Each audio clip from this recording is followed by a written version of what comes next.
পৃথিবীতে যতগুলো সভ্য জাতি আছে তার মধ্যে জাপানিজ জাতিরাই সর্বশ্রেষ্ঠ। এটা আমরা সবাই কম বেশি জানি। কেন সেটা বিস্তারিত পরে বলছি।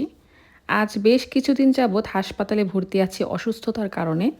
তো তার জন্য সকালের নাস্তা আমাকে কী খেতে দিয়েছে একটু দেখিয়ে দিচ্ছি।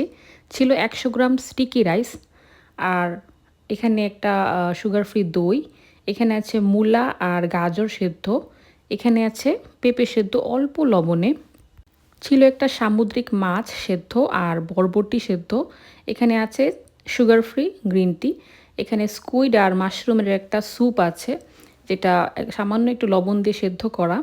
তো এই ছিল সকালের খাবার দাবার। তো মূলার সাথে গাজর সেদ্ধ, এটা ভাতের সাথে খেতে কার কেমন লাগবে জানি না, তবে আমি যেহেতু মূলার গাজর পছন্দ করি আমার বেশ ভালোই লেগেছিল।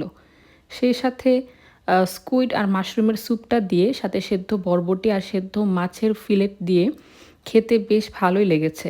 সত্যি বলতে এই সমস্ত খাবার দাবারের সাথে আমরা বাঙালিরা অভ্যস্ত নই, কিন্তু অভ্যস্ত হওয়া আসলে জরুরি ছিল। কারণ অতিরিক্ত তেল মশলাদার খাবার দাবার আমাদের শরীরের জন্য কতটা ক্ষতিকারক, বিশেষ করে আমরা যারা high cholesterol, diabetes, high blood প্রেশারের বা স্ট্রোক, হার্ট অ্যাটাকের পেশেন্ট আছে, আমরাই ভালো বলতে পারি যে এগুলো আসলে কতটা দরকারি ছিল। কিন্তু আফসোস আমরা আমাদের প্র্যাকটিক্যাল লাইফে এগুলো প্র্যাকটিস করি না।